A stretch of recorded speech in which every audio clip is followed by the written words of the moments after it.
মাশাআল্লাহ। তোমার মতো একটা ছেলের সাথে রিলেশন করাই ছিল আমার সবচেয়ে বড় ভুল। তা ভুল তো হবেই। যদি তুমি না সবসময় আমার ভুল বলতাম, একটা জিনিস খেয়াল করে দেখলাম।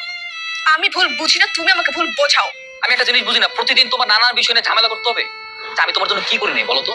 আমার ফেসবুক, ইনস্টাগ্রাম সবকিছুর পাসওয়ার্ড তোমাকে দিয়ে রেখেছে। তোমার জন্য আমি স্মোকিং ছেড়ে দিয়েছি, বন্ধুদের সাথে লেট নাইট পার্টি করি না, সকাল সকাল ঘুম থেকে উঠি, বাংলাদেশের খেলা পর্যন্ত দেখি না। আর কি করতে হবে বলো? শুধু শুধু ঝামেলা করো না তো। ও, এখন আমি ঝামেলা করতেছি? আমার জন্য তোমার প্রবলেম হয়ে গেছে?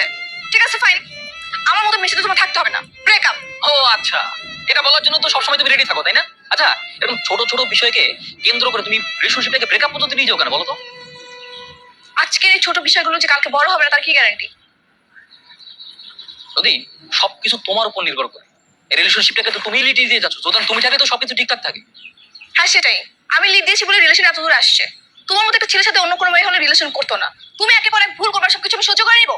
আমি সেবার সহ্য করতে পারছি না। ও আচ্ছা, এখন সবকিছু আমার দোষ, আমারই ভুল তাই না? বলতো আমারই, কারণ আমি সবচেয়ে তোমাকে বেশি ভালোবাসি, তোমাকে কেয়ার করি। কোনোদিন আমাকে আমার মতো করে ভালোবাসছো? আমার সিচুয়েশন বোঝার ট্রাই করছো আমি কোন কোন সিচুয়েশনের ভিতরে বোধ করি? আমি একটা ছেলে মানুষ, আমাকে বিভিন্ন জায়গায় যেতে হয়, মানুষের সাথে মিশতে হয়, কোনোদিন তো আমরা বোঝার চেষ্টা করো নাই। একটা তো নিজে ভুল করছো, তারপর ভুল করে আবার আমার উপর দোষ চাপিয়ে দিচ্ছ না? তোমার মতো একটা থার্ড ক্লাস ছেলের সাথে রিলেশন করাই ভুল ছিল। ব্রেকআপ মানে ব্রেকআপ। হ্যাঁ ঠিক আছে, এখন এটা আমি চাই, কারণ এই রিলেশনশিপটা রিলেশনশিপের মধ্যে নাই, পুরো ব্যাপারটা তুমি টক্সিক বানাই ফেলছো। Okay fine, breakup. ব্রেকআপ।